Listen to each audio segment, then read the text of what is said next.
আসসালামু আলাইকুম। সংবাদে আপনাদের সবাইকে স্বাগত জানাচ্ছি। আমি ফিরোজ তোহা। শুরুতেই সংবাদ শিরোনাম। বাংলাদেশের সর্বশেষ গুরুত্বপূর্ণ আপডেট সংবাদে আপনাকে স্বাগত। শুরুতেই সংবাদ শিরোনাম, পরে বিস্তারিত। শুরুতেই জানাবো, বাংলাদেশ চীন সম্পর্ক নতুন পর্যায়ে প্রবেশ করবে বললেন প্রধান উপদেষ্টা। চীনকে ভালো বন্ধু হিসেবে দেখা খুবই গুরুত্বপূর্ণ উল্লেখ করেছেন বাংলাদেশের অন্তর্বর্তীকালীন সরকারের প্রধান উপদেষ্টা professor doctor Mohammad Yunus.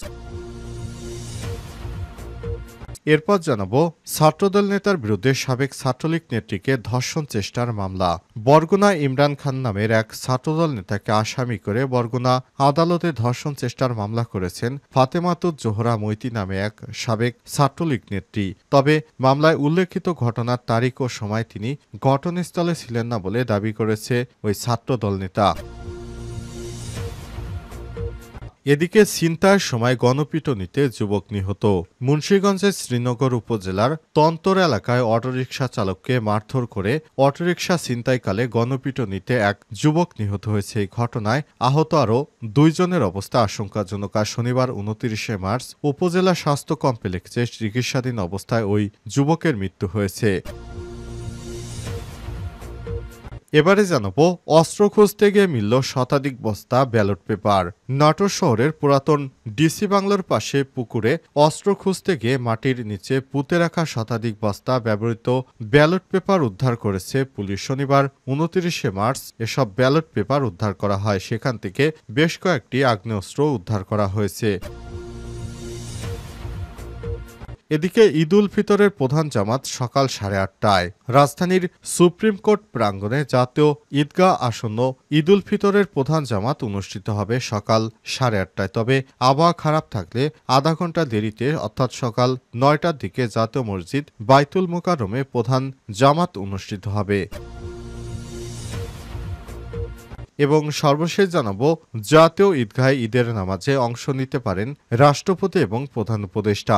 High court প্রাঙ্গণে জাতীয় ঈদগাহে ঈদুল ফিতরের নামাজ আদায় করতে পারেন রাষ্ট্রপতি মোহাম্মদ শাহাবুদ্দিন ও প্রধান উপদেষ্টা প্রফেসর ডক্টর মোহাম্মদ ইউনূস। আর শনিবার ২৯শে মার্চ সকালে জাতীয় ঈদগাহ প্রধান জামাত আয়োজনের প্রস্তুতি ও সময়সূচি নিয়ে প্রেস ব্রিফিংয়ে সব কথা জানান ঢাকা দক্ষিণ সিটি কর্পোরেশনের ডিএসসিসি প্রশাসক মোহাম্মদ শাহজাহান মিয়া। প্রিয় দর্শক, এতক্ষণ শুনছিলেন সংবাদ শিরোনামে, এবারে বিস্তারিত।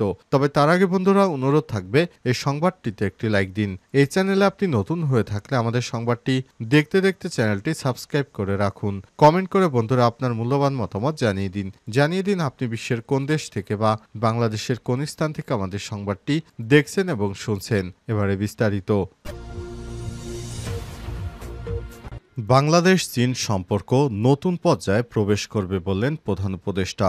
চীনকে ভালো বন্ধু হিসেবে দেখা খুবই গুরুত্বপূর্ণ উল্লেখ করে বাংলাদেশের অন্তর্বর্তীকালীন সরকারের প্রধান উপদেষ্টা অধ্যাপক ডক্টর মোহাম্মদ ইউনূস বলেছেন, আমাদের সম্পর্ক বছরের পর বছর ধরে খুবই শক্তিশালী হচ্ছে। আমাদের ব্যবসা খুবই শক্তিশালী এবং চীনের সঙ্গে আমাদের সহযোগিতা থেকে আমরা উপকৃত হচ্ছি। চীনের সরকারি বার্তা সংস্থা সিনহুয়াকে দেওয়া এক সাক্ষাৎকারে সব দ্বিপাক্ষিক সম্পর্ক নতুন পর্যায়ে প্রবেশ করবে বলে প্রফেসর ডক্টর মোহাম্মদ ইউনূস আশা প্রকাশ করেছেন। চীন যা অর্জন করেছে তাতে বাংলাদেশের সবাই অনুপ্রাণিত হবে উল্লেখ করে ডক্টর মোহাম্মদ ইউনূস বলেন, অন্তর্বর্তীকালীন সরকারের কাজ হলো একটি নতুন বাংলাদেশ পুনর্গঠন করা এবং জনগণের আশা করে যে তারা নিজ দেশের উন্নয়ন চীনের অভিজ্ঞতা থেকে শিক্ষা নিতে পারবে। চীনের দারিদ্র্য হ্রাসের অর্জন সম্পর্কে ইউনূস সরকার বলেছেন, বেশিরভাগ দেশ সাধারণ মানুষের চাহিদা পূরণের পরিবর্তে জিডিপি প্রবৃদ্ধির উপর জোর দেয়, কিন্তু চীন নিম্ন আয়ের গোষ্ঠীর উপর জোর দেয়। এ কারণে চীনারা দ্রুত দারিদ্র্য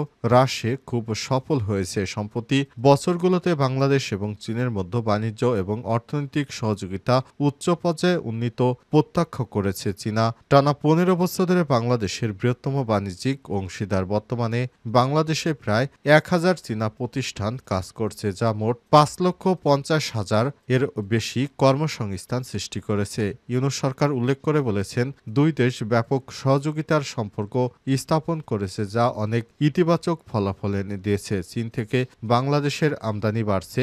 আমাদের শিল্প ব্যবহারের বেশিরভাগ পণ্য আসে চীন থেকে।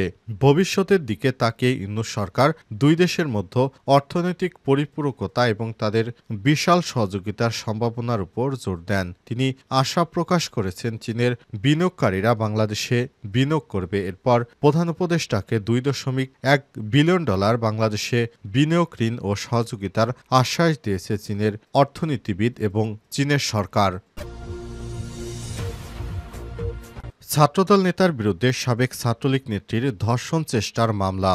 বরগুনার ইমরান খান নামের এক ছাত্রদল নেতাকে আসামি করে বরগুনার আদালতে ধর্ষণ চেষ্টার মামলা করেছে ফাতেমাতুজ জোহরা মৈতি নামে সাবেক এক ছাত্রলীগ নেত্রী। তবে মামলায় উল্লেখিত ঘটনার তারিখ সে সময় তিনি ঘটনাস্থলে ছিলেন না বলে দাবি করেছে আমতলী উপজেলা ছাত্রদলের সদস্য সচিব ইমরান খান। প্রমাণ হিসেবে একাধিক সিসিটিভি ফুটেজও উপস্থাপন করেছেন তিনি। মামলার এজাহারে বাদী ফাতেমাতুজ জোহরা মৈতি উল্লেখ করেছেন, গত 16 মার্চ সন্ধ্যা 7টার দিকে আমতলী পৌরসরের 2 নম্বর ওয়ার্ডের পল্লবী সড়কের একে মাধ্যমিক বিদ্যালয়ের সামনে রিকশায় বাসায় যাওয়ার সময় মোটরসাইকেলে এসে আমতলী উপজেলা ছাত্রদলের সদস্য সচিব ইমরান খান বাদী মৈত্রীর স্পর্শকাতর স্থানে হাত দিয়ে শ্লীলতাহানি করে এবং অপহরণের চেষ্টা করে। এর আগেও প্রেমের প্রস্তাব ও কুপ্রস্তাব দিতেন ইমরান খান। এই ঘটনায় শ্লীলতাহানি এবং অপহরণের চেষ্টার ঘটনায় কথা উল্লেখ করে 18 মার্চ বরগুনা নারী ও শিশু নির্যাতন দমন ট্রাইব্যুনালে একটি মামলা করেছেন ফাতেমাতুজ জোহরা মৈতি। জানা গেছে, মামলার বাদী ফাতেমাতুজ জোহরা মৈতি আমতলী পৌরসরের 4 নম্বর ওয়ার্ড গোলাম মোস্তফার মেয়ে। এর আগে পৈতৃক জমিজমা সংক্রান্ত বিরোধের জেরে জব্দ করতে মেয়ে মৈতিককে ভিকটিম সাজিয়ে আপন ভাইয়ের ছেলে এবং ভাইয়ের বিরুদ্ধে আদালতে ধর্ষণ চেষ্টা মামলা করেছিলেন গোলাম মোস্তফা। এছাড়াও গোলাম মোস্তফা নিষিদ্ধ সংগঠন ছাত্রলীগের আমতলী উপজেলা শাখার প্রতিষ্ঠাকালীন সভাপতি ছিলেন। মেয়ে ফাতেমাতুজ জোহরা মৈতি নিষিদ্ধ সংগঠন ছাত্রলীগের আমতলী উপজেলা শাখার উপ ছাত্র বিষয়ক সম্পাদক। তবে মৈতির দাবি, তিনি 2024 সালের 16 জুন সামাজিক যোগাযোগ মাধ্যম ফেসবুকে পোস্ট দিয়ে ছাত্রলীগ থেকে পদত্যাগ করেছিলেন। ছিনতাইয়ের সময় গণপিটুনিতে যুবক নিহত। মুন্সিগঞ্জের শ্রীনগর উপজেলা তদন্ত এলাকায় অটোরিকশা চালককে মারধর করে ছিনতাইকালে গণপিটুনিতে এক যুবক নিহত হয়েছে। এই ঘটনায় আহত আরও 2 জনের অবস্থা আশঙ্কাজনক। শনিবার 29 মার্চ উপজেলা স্বাস্থ্য কমপ্লেক্সে চিকিৎসাধীন অবস্থায় ওই যুবকের মৃত্যু হয়েছে। এর আগে শনিবার ভোরে অটোরিকশা ছিনতাই করতে গিয়ে স্থানীয়দের কাছে গণপিটুনির শিকার হন তিনি। নিহত জহির 35, মুন্সিগঞ্জ গজারিয়া উপজেলার বাসিন্দা। আহত জাফর 32, মাদারীপুরের কালকিনি এলাকার।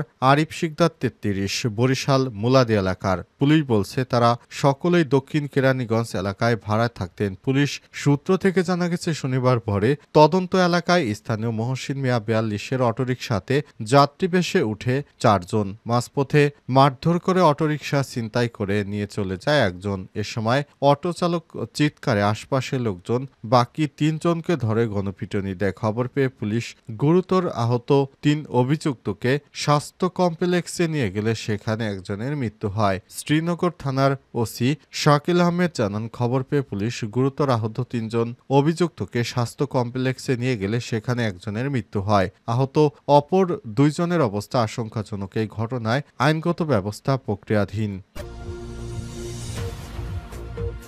অস্ত্র খুঁজতে গিয়ে মিলল শতাধিক বস্তা ব্যালট পেপার। নাটোর শহরের পুরাতন ডিসি বাংলোর পাশে পুকুরে অস্ত্র খুঁজতে গিয়ে মাটির নিচে পুঁতে রাখা শতাধিক বস্তা ব্যবহৃত ব্যালট পেপার উদ্ধার করেছে পুলিশ। শনিবার 29 মার্চ বেলা 11টার দিকে এসব ব্যালট পেপার উদ্ধার করা হয়। নাটোর জেলা প্রশাসনের নেজারত ডেপুটি কালেক্টর মোহাম্মদ রাশেদুল ইসলাম বলেছেন, জাতীয় নিরাপত্তা গোয়েন্দা সংস্থা NSI এর তথ্যের ভিত্তিতে শহরের কান্দি ভিটুয়া এলাকায় পুরাতন ডিসি বাংলোতে আসি। সেখানে মাটি খুঁড়ে শতাধিক বস্তা ব্যালট পেপার উদ্ধার করেছে আইন শৃঙ্খলা রক্ষাকারী বাহিনী। এ সময় তিনি আর বলেন, এসব ব্যালট পেপারগুলো গত দ্বাদশ জাতীয় সংসদ নির্বাচনে ব্যবহৃত হয়েছে।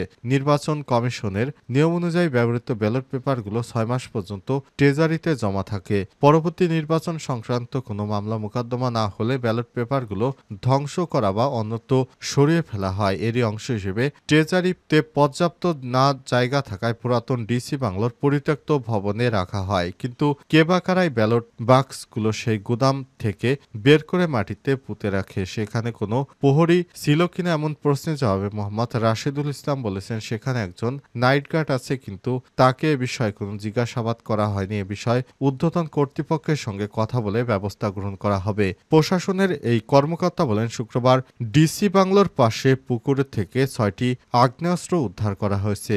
এর সঙ্গে ব্যালট পেপারের কোনো সূত্র আছে কিনা এমন প্রশ্ন করা হলে জানান, আমি ঠিক জানি না এর সঙ্গে কোনো যোগসূত্র আছে কিনা, বিষয়টি খতিয়ে দেখা হচ্ছে। পুকুরটি সেচ দেওয়ার উদ্যোগ নেওয়া হয়েছে, সেখানে আরো কোনো অস্ত্র আছে কিনা তা খোঁজ করে দেখবে পুলিশ।